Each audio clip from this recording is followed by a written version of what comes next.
Ya, walaupun pembahasannya jadi banyak gitu, tapi nggak apa-apa. Kita lanjutkan dulu pembahasan kita mengenai teorema dasar kalkulus 1. Jadi sebenarnya teorema dasar kalkulus 1 ini menghubungkan antara integral dan turunannya. Jadi kita lihat dulu, refresh kembali ingatan kita tentang pembahasan sebelumnya. Kalau kita punya suatu fungsi f gitu, maka integral a sampai b ft dt itu ya di sini variabelnya tidak ngaruh ya, mau pakai t mau pakai s boleh apa aja ya gitu. Itu menyatakan luas daerah di bawah kurva f ini ya. Ya kalau kita mau menghitung integralnya nggak sampai a sampai b sebenarnya juga bisa juga ya, misalkan mau sampai x di sini gitu, maka luas daerah di bawah kurva yang merah ini dapat dinyatakan oleh integral a sampai x ft dt. Nah, kita udah lihat dari pembahasan bab sebelumnya bahwa integral A sampai B ft dt itu memiliki makna limit jumlah Riemann. Ya, limit jumlah Riemann. Nah, sedangkan kalau kita punya suatu fungsi f besar ya, turunannya itu dinyatakan oleh bentuk ini ya, limit h menuju 0, ft plus h dikurangi ft dibagi h. Nah, pertanyaannya ialah adakah hubungan di antara keduanya gitu. Kalau dilihat dari sini sekilas seperti nggak ada hubungannya ya, tapi nanti dari teorema dasar kalkulus 1 kita lihat ada hubungannya. Nah, sebelum bahas teoremanya, kita bahas dulu beberapa sifat yang akan digunakan gitu ya, yang penting juga. Yang pertama, kalau f dan g-nya terintegralkan pada AB, artinya masing-masing integral A sampai B fungsi ini itu ada gitu, maka integral dari jumlah ya itu akan sama dengan jumlah dari integral ya. Jadi bisa dipisah-pisah gitu hitungnya ya.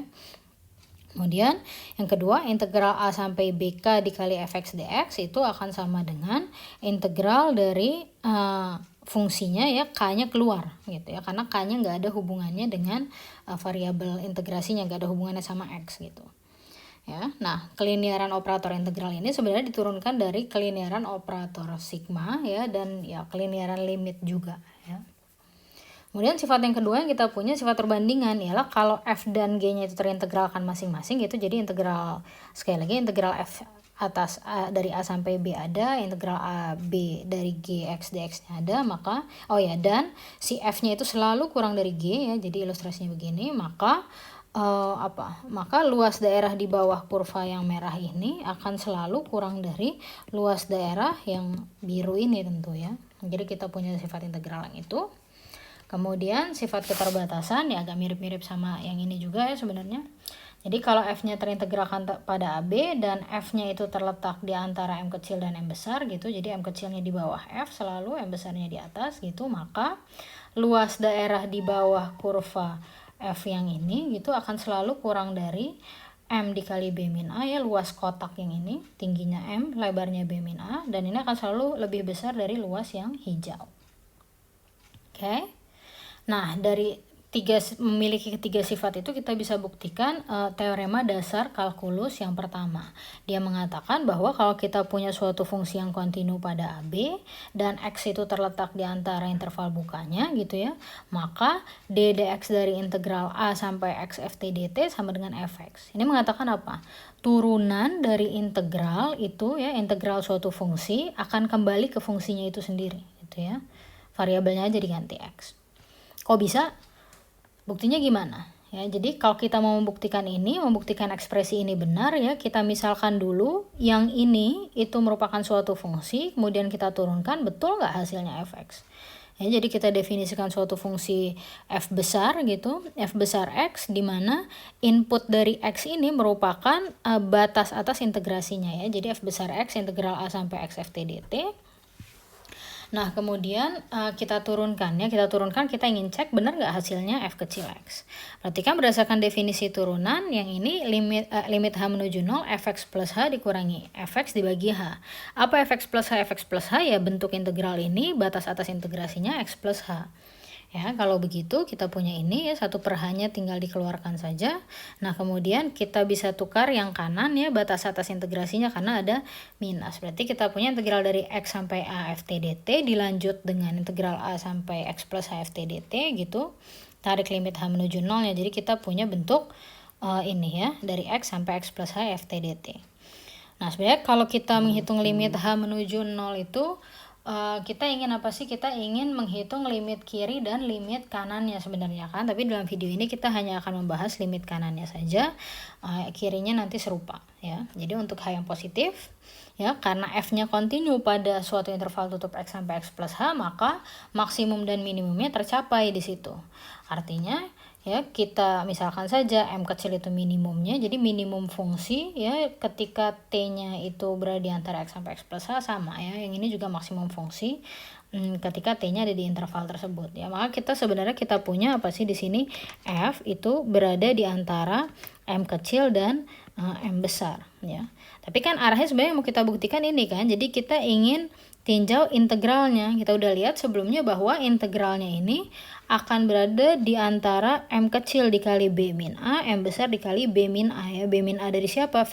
Dari interval kita yang ini, B-nya X plus H, A-nya itu X, berarti X plus H dikurangi X, kita hanya punya H di sini gitu. Kemudian kita akan tinjau limit H menuju 0-nya. Ya mungkin yang ini dihapus aja dulu. Oke. Tuh kita punya bentuk ini. Ya, kemudian bagi kedua ruas dengan H. Ya, kita ingin idenya gimana? Kita ingin cari limit H menuju 0 dari ini. Idenya kita ingin gunakan teorema Apit ya. Jadi kita ingin hitung yang sebelah kiri ini limit H menuju 0-nya berapa, yang kanan juga limit H menuju 0-nya berapa. Ya, sebenarnya limit H menuju 0 plus sih gitu. Ya.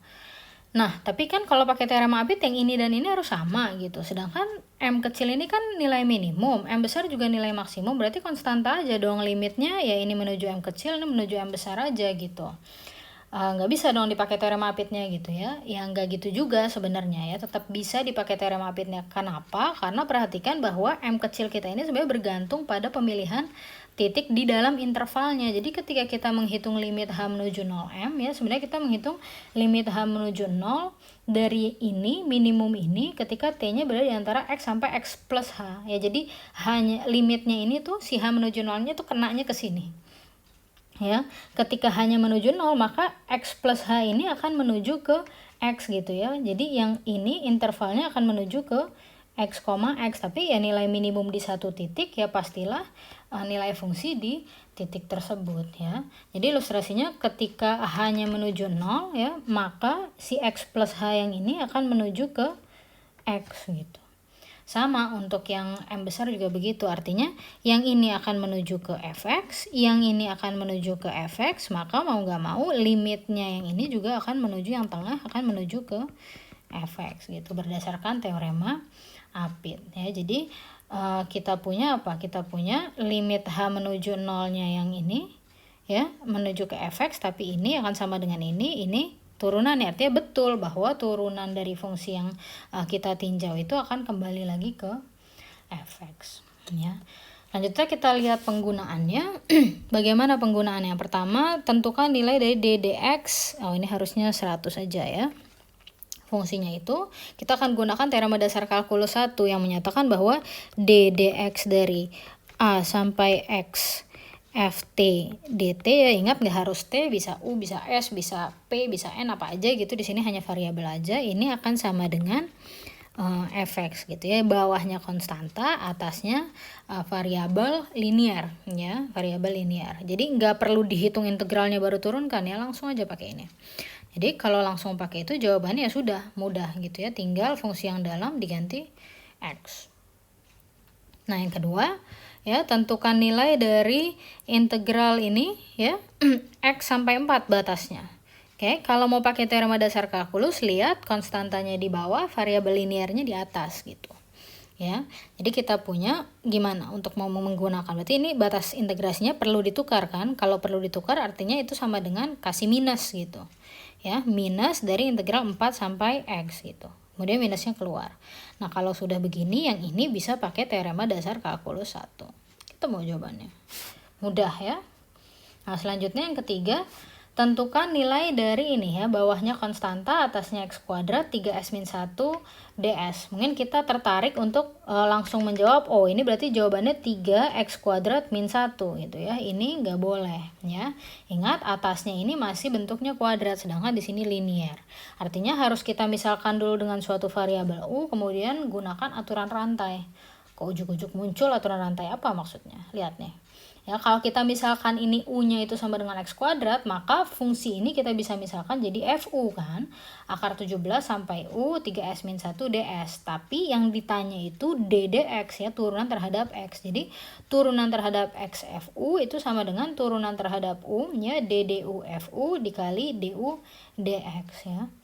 Nah, yang ini DDU dari ini udah variabelnya sama-sama U ya. Kemudian yang atas sudah linear. Ini bisa pakai teorema dasar kalkulus 1 ya. Yang ini turunkan seperti biasa. Gitu kita peroleh, kembalikan lagi ke X. Peroleh itu ya.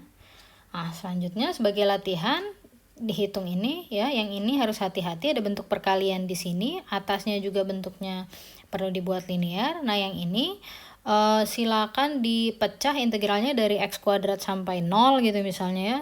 Terus dilanjut dengan 0 sampai X. Sedangkan untuk dua nomor ini ya perlu dipikir sedikit aja, nggak susah-susah.